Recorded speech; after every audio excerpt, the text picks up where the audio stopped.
नमस्कार, मी ज्ञानेश्वरीज रेसिपी मध्ये सर्वांचं खूप खूप मनापासून स्वागत करते। आज आपण बघणार आहोत वापरात असलेले कॅलेंडर, जुने नोटबुक्स आणि जुन्या प्लास्टिकच्या बॉक्सचा पुनर्वापर कसा करायचा ते। यामध्ये आपण या पद्धतीने जर वापर केला तर पैशांची तर बचत होतेच, सोबतच आपल्याला या पद्धतीने नोटबुक ज्या आहेत त्या फेकून देण्याऐवजी त्याचा रियूज काय होऊ शकतो याचा देखील आपल्याला अंदाज येईल आणि आपण या फेकण्या अगोदर त्याचा रियूज नक्कीच करून बघाल।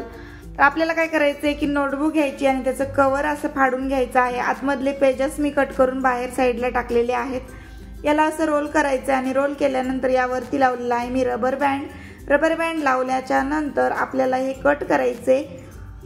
यापासून तयार होणारा टूल मार्केटमध्ये खूप जास्त महाग मिळतो, त्यामुळे हा टूल तुम्ही घरच्या घरी जर बनवला तर भरपूर पैशांची बचत देखील होते। ज्या ठिकाणी मी इथे रबर बँड लावलेला आहे त्या ठिकाणी तुम्ही रबर बँड न लावता चिकटपट्टीने म्हणजे आपल्या ट्रान्सपरंट टेपने तुम्ही याला असं पॅक करून रोल तयार करून घेतला तरी चालेल। चिकटपट्टी लावली तरी छान रोल याचा तयार राहतो।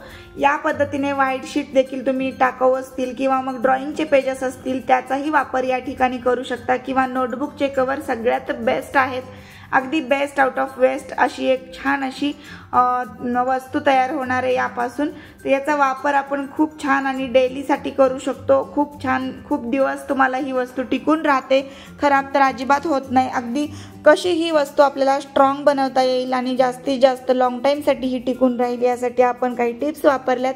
त्या सुद्धा टिप्स तुम्हाला वापरायला अगदी सोप्या आहेत। खर्च न करता घरच्या घरी अगदी 5-10 रुपयामध्ये हा टूल तयार होतोय आणि हाच टूल मार्केटमध्ये घेतला तर खूप महागही मिळणार आहे। माझा व्हिडिओ तुम्ही कुठल्या गावातून किंवा कुठल्या शहरातून बघताय ते मात्र मला कमेंट बॉक्समध्ये नक्की कळवा, जेणेकरून मला हे कळतं की माझा व्हिडिओ कुठपर्यंत पोहोचलेला आहे, कोणत्या गावात किंवा कोणत्या शहरात ते। सगळ्यात अगोदर आपण हा बॉक्स घ्यायचा आहे आणि या बॉक्सच्या मापाचं आपल्याला हे कट करून घ्यायचं आहे पेपर। तर हा पेपर मी घेतलेला आहे, याला बॅक साईडला खूप छान असा स्टिकनेस आहे आणि यावरती या पद्धतीचं ग्लिटर आहे। तर ही ग्लिटर पेपर आहे, बॅक साईडला छान याला स्टिक होण्यासाठी हा पेपर आपण वापरू शकतोय। तर बघू शकता या प्रकारचा पेपर आहे हा ग्लिटर पेपर। तर याला स्टिक करण्यासाठी मी हा पेपर काढून घेते, जेणेकरून या रोलवरती हा चिटकवला जाईल आणि छान असा हा रोल आपला तयार होईल। तर तुम्ही या ठिकाणी ते बसून अशा पद्धतीने हा 5 मिनिटांमध्ये तयार होणारा टूल जो आहे तो बनवू शकता। इथे मी कलर जे वापरलेत ते वेगवेगळे वापरलेले आहेत आणि हे रोल आहेत ते मी वेगवेगळे बनवून घेणार आहे। असे 2-3 रोल बनवले तर भरपूर असे हे छान दिसणार आहेत आणि टूल पण खूप छान बनणार आहे याचा। वेगवेगळ्या कलरमध्ये तुम्ही याला बनवू शकता, जेणेकरून दिसायला छान दिसतं आणि हा रोल जो आहे तो अगदी फिक्स आणि छान फायनली तयार होतो। आता याला मी उरलेला पेपर आहे तो कट करते। डबल आपल्याला यावरती असं लावायची गरज नाहीये। आतमध्ये जो बेससाठी वापरलेला पेपर आहे तो नोटबुकचाच शक्यतो वापरा, म्हणजे एखाद्या खराब नोटबुक वाया जाण्यापेक्षा त्याचा रियूज पण होईल आणि कव्हर त्याचा तुम्हाला वापरात येईल। या पद्धतीने मी हा रोल तयार केल्यानंतर यामध्ये आपण ठेवणार आहोत काही वस्तू।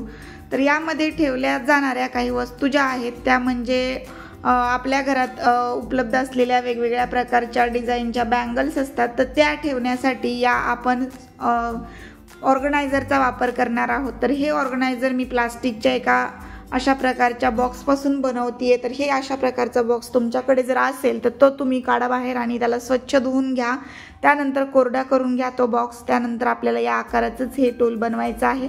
जो रोल मी बनवलाय तो रोल यामध्ये छान फिक्स बसतोय, त्यासाठी मी या बॉक्सचं आधीच मेजरमेंट घेतलं होतं, त्यानुसारच मी हा पेपर कट केला होता।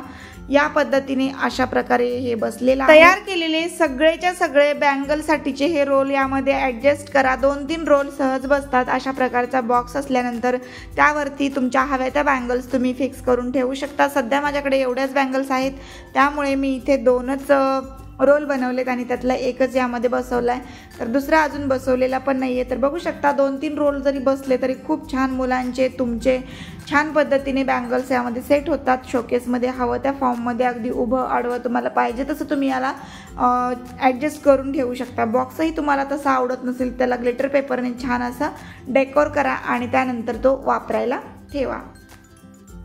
पुढची आपली टिप आहे ती म्हणजे कॅलेंडर जे असतं ते पानं जे असतात कॅलेंडरचे तर ते अगदी सहजरित्या फॅनच्या हवेने उडत राहतात, तर ते अगदी एका ठिकाणी ठेवायचे असतील तर यासाठी एका टाकाऊ वस्तूचा वापर करतोय आपण। अशा प्रकारचा टाकाऊ पेन असेल आणि त्याचं टोपण असेल तर ते घ्या आणि असं व्यवस्थित सगळे पेजेस एकत्र लावून याला असं लावून ठेवा। दोन्हीकडून एक एक टोपण लावा किंवा खालच्याच बाजूला असं एक टोपण लावलं तर कुठलंच पेज उडणार नाही आहे आणि व्यवस्थित बसेल, एकदम फिक्स असं व्यवस्थित एका ठिकाणी। त्यानंतर बघा तुम्ही कॅलेंडरची ही ट्रिक तुम्हाला उपयोगात आणता येईल। व्हिडिओ आवडला असेल तर व्हिडिओला लाईक करा, शेअर करा, कमेंटही करा आणि रियूजची ही आयडिया आहे म्हणजेच बँगल्सच्या बॉक्स, ही आयडिया खूप छान आणि वापरात आणण्यासारखी आहे, त्यामुळे तुम्ही सुद्धा होममेड बँगल बॉक्स असा बनवू शकता। व्हिडिओ आवडला असेल तर लाईक शेअर करा, सबस्क्राईब करा चॅनलला। पुन्हा भेटू अशाच एका छानशा व्हिडिओसोबत आणि आजचा व्हिडिओ तुम्ही सगळ्यांनी शेवटपर्यंत बघितला त्याबद्दल पुन्हा एकदा सगळ्यांचे मनापासून धन्यवाद।